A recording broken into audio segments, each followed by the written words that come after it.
Welcome back to my channel healthy DNA. आपने सुना होगा कि काफी लोग कहते हैं कि उन्हें थायराइड प्रॉब्लम है। काफी लोगों का वेट बहुत ज्यादा बढ़ जाता है तो वो कहते हैं कि उन्हें थायराइड की प्रॉब्लम है। वेल एग्जैक्टली होता क्या है ये थायराइड का प्रॉब्लम? थायराइड एक ग्लैंड है जो हमारे गले के रीजन में मौजूद है, जिसका शेप बटरफ्लाई के आकार का होता है। दो तरह की थायराइड प्रॉब्लम्स होती है। First is hypothyroidism and second is hyperthyroidism. Hypothyroidism की कंडीशन में थायराइड हार्मोन का सिक्रेशन बहुत ही कम हो जाता है, जिसकी वजह से इंसान की सोचने की क्षमता कम हो जाती है। साथ में वो बहुत ही जल्दी थकान महसूस करता है, काम में भी स्लो हो जाता है। जब सब कुछ ही स्लो हो रहा होता है तो वेट अपने आप बढ़ने लगता है। क्यों? क्योंकि बीएमआर भी स्लो हो जाता है। बीएमआर का मतलब है बेसल मेटाबॉलिक रेट। जब कोई व्यक्ति इनएक्टिव होता है, मतलब सो रहा है या फिर बैठा हुआ है, उस टाइम पे उस इंसान के शरीर में कितना कैलोरी का यूटिलाइजेशन हो रहा है या फिर एनर्जी का एक्सपेंडिचर हो रहा है, उस चीज पे डिपेंडेंट है आपका बीएमआर। जब इंसान सो रहा होता है फिर भी उसकी बॉडी में जो इंटरनल मैकेनिज्म्स है वो तो चल ही रही होती है। जो इनवॉलंटरी प्रोसेसेस है, जैसे कि हार्ट ब्लड को पंप करता रहता है, डाइजेशन चलता रहता है, लंग फंक्शन है, लिवर फंक्शन है। हाइपोथायरॉयडिज्म की कंडीशन में ये सारे प्रोसेसेस बहुत ही स्लो हो जाते हैं, कम होने लगते हैं, क्योंकि थायराइड हार्मोन का सिक्रेशन बहुत ही कम है, जिसकी वजह से इंसान को स्लो और स्लगिश फील होता है। आपने नोटिस किया होगा कि कई लोगों के गले के रीजन में यहाँ पे एक स्वेलिंग होगा, स्वोलन एरिया होगा। वो अगेन हाइपोथायरॉयडिज्म का ही एक साइन है। एक और कंडीशन है हाइपरथायरॉयडिज्म, जिसमें ओवर एक्टिव थायराइड की वजह से थायराइड हार्मोन का सिक्रेशन बहुत ही बढ़ जाता है। साथ में इंसान का वेट बहुत ही कम होने लगता है, एंजाइटी ज्यादा रहने लगती है, बेचैनी भी बहुत ज्यादा महसूस होती है और साथ में बॉडी की सारे प्रोसेसेस बहुत ही स्पीड में काम करने लगते हैं। इन दोनों कंडीशंस में से हाइपोथायरॉयडिज्म मोस्ट कॉमन कंडीशन है और वो भी विमेन में बहुत ज्यादा पाई जाती है। कुछ बातों का आपको ख्याल रखना है हाइपोथायरॉयडिज्म की कंडीशन के साथ डील करते टाइम। नंबर 1, आपको कुछ फूड्स को अवॉइड करना है। ऐसे फूड्स जिनमें गाइट्रोजन प्रेजेंट होता है उनको आपको अवॉइड करना है। कुछ ऐसे फूड्स हैं जिनमें नेचुरल फॉर्म में गाइट्रोजन होता है।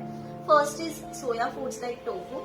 सेकेंड इज क्रूसीफेरस वेजिटेबल्स, मतलब पत्तेदार सब्जियां जैसे कि cabbage, cauliflower, broccoli. Third is peach and strawberries.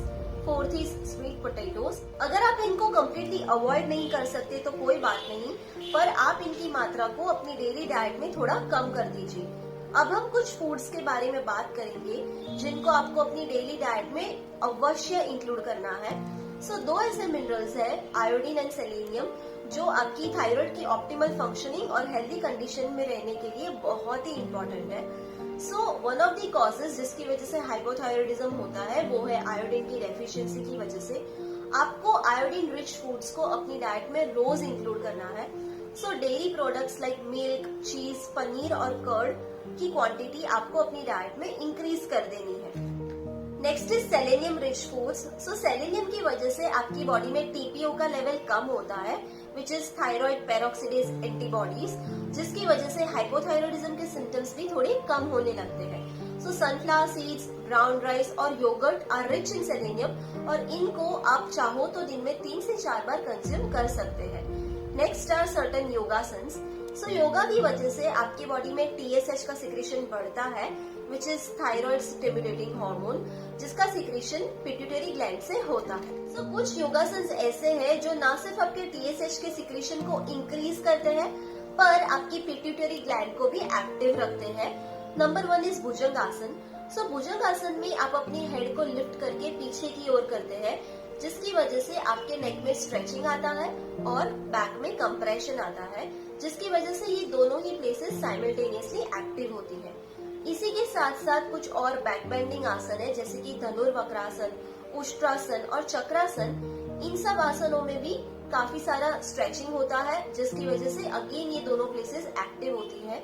Hypothyroidism के पेशेंट्स में ये आसन बहुत ही हेल्पफुल रहते हैं, क्योंकि उनको ज्यादा कॉन्फिडेंस और एनर्जी की जरूरत होती है और इन योगा पोजेस के थ्रू उनको ये दोनों ही चीजें मिलेगी। हाइपोथायरॉयडिज्म के पेशेंट्स को ये मेक श्योर करना चाहिए कि वो इन योगा पोजेस को अपने डेली रूटीन में जरूर इंक्लूड करें। Fourth point is sleep. Research में प्रूव हुआ है कि स्लीप की कमी की वजह से हाइपरथायरॉयडिज्म होता है और बहुत ज्यादा सोने की वजह से हाइपोथायरॉयडिज्म होता है। So ideal sleeping time is 7 to 8 hours, जिसमें T3, T4 और TSH का सिक्रेशन ऑप्टिमम होता है। Next is meditation. So stress एक मेजर कॉज है हार्मोनल इम्बैलेंसेस का और एंडोक्राइनल कंडीशंस का। TSH और T4 का लेवल सबसे ज्यादा अफेक्ट होता है स्ट्रेस की वजह से। सो मेडिटेशन से आपका मन शांत होगा और टेंशन भी रिलीज हो जाएगी। नेचर में जाके थोड़ा सा समय खुद के साथ बिताइए। नजदीक का कोई गार्डन या फिर कोई लेक हो, वहां पे जाके साइलेंस में आप बैठिए, या फिर आप अपनी ब्रीदिंग पे भी फोकस कर सकते हैं।